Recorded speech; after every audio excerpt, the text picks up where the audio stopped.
Welcome to The Explainer. Think about the ultimate irony of our lives right now. I mean, we know the streets of our city like the back of our hand, we know all the latest trends, and we probably know exactly what our favorite celebrities are doing right this second, but we don't know the architecture of our own consciousness. It's crazy, right? Most of us will spend our entire lives endlessly exploring the outside world, but we literally never take the time to explore ourselves. But what if I told you that the absolutely greatest journey of your life requires zero passport, no money, no guru, and definitely no expensive mountain retreat? Today, we're unpacking a really remarkable map of the inner world.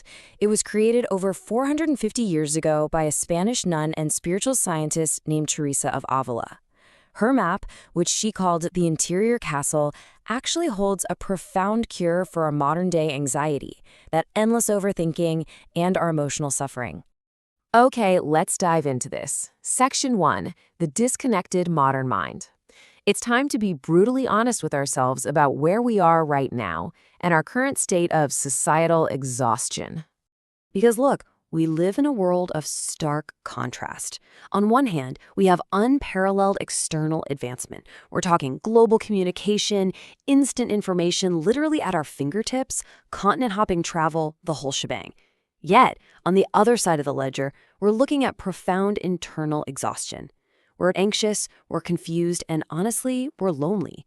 We possess the best technology in all of human history, but we sure don't have better peace of mind. Teresa would probably say, our problem isn't that we're disconnected from the world. The real issue is that we are utterly disconnected from ourselves. So let me just ask you this directly. How often do you sit quietly without checking your phone?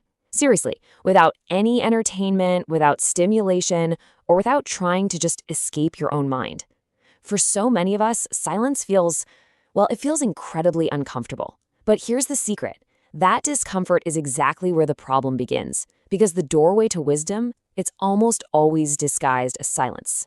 And what's really fascinating here is the evolutionary psychology behind exactly why we avoid that silence. We are dealing with the notorious monkey mind. See, your brain is designed for survival, not enlightenment.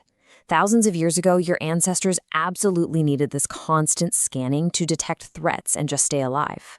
But in our modern life, the survival machinery is completely trapped in overdrive. Teresa actually observed this centuries ago. She noticed how people get trapped in constant mental chatter. It's like the mind becomes a monkey that just chugged 10 cups of coffee. It's jumping everywhere and settling nowhere. Section 2, the interior castle metaphor. To escape this caffeinated monkey mind, Teresa created a really powerful spatial metaphor.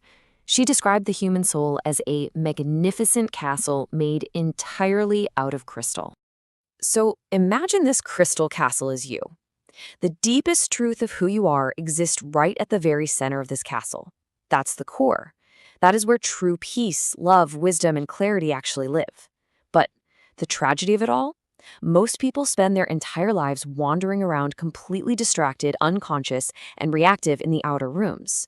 They are completely unaware of the immense peace that's just waiting at their core.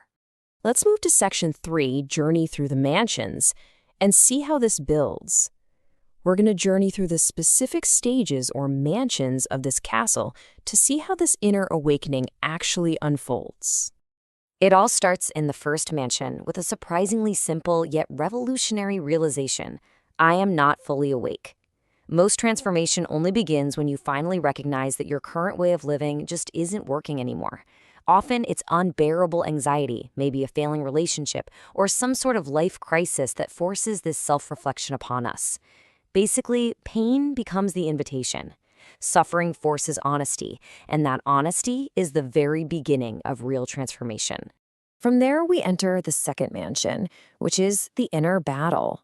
Here's the thing, you want peace, but your mind wants drama. You really want discipline, but your habits are craving comfort. A lot of people throw in the towel right here because they assume this struggle means they're failing. But Teresa completely disagreed. She argued that inner resistance isn't proof of failure. It's actually proof you are training. Just like fighting resistance at the gym means your muscles are growing, inner resistance means your transformation is actively happening. Which brings us to a highly relevant stage for us today, the third mansion, the success trap. In this stage, you become disciplined, you're highly productive, and outwardly, you are successful. Everything looks amazing on paper. Yet somehow, you still feel completely lost and totally unfulfilled. Why is that? Well, because the modern world rewards external achievements, but achievement does not equal meaning. You can literally win every single race and still feel empty inside if you haven't awakened internally. To move past this trap, we have to enter the deeper mansions, which require a really profound shift. The key word here is surrender. Most of us try to, think our way into peace, or we try to control our way to happiness. But deeper transformation happens by releasing that struggle. Think of it like trying to clear a glass of muddy water. The harder you stir it, the cloudier it becomes, right? The solution isn't more effort. It's simply allowing the water to settle. Peace is exactly what remains when the mental noise finally settles down. And this brilliantly illustrates how ancient wisdom actually aligns perfectly with modern science. Now, obviously, Teresa didn't have brain scans back in the 16th century, but just look at the neurological benefits of the contemplative stillness she discovered. We're talking better stress regulation, increased emotional resilience, sharper attention, deeper self-awareness, and more compassion. Modern neuroscience directly validates that stabilizing our attention physically calms the nervous system. She basically discovered through pure experience what science is now actively measuring in labs. But what keeps us from doing this? Section 4, the obstacle of ego. Let's meet the primary antagonist keeping us trapped in those outer rooms. The ego is simply the limited story you constantly tell yourself about yourself. It's those thoughts like, I'm not enough, or I need everyone's approval to be happy.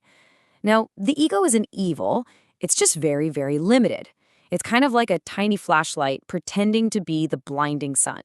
You see, most of our suffering doesn't actually come from reality itself. It stems entirely from our interpretation of reality, which is based on these super limited ego stories. To really illustrate this, imagine a man who carries a heavy backpack filled with stones every single day of his life. He constantly complains about the crushing weight, his aching back, and his sheer, unending exhaustion. These heavy stones, they're his past failures, his resentments, his fears, and his limiting beliefs. Then one day, someone finally looks at him and asks, "Why don't you just put it down?" And the man responds, "I forgot I was carrying it." Wow. We carry these emotional stones around for so long that we literally forget we have a choice in the matter. Teresa's message was incredibly simple. The door to freedom, that choice to simply put the backpack down, is already inside us. So, the crucial point is, how do we actually put the backpack down in real life?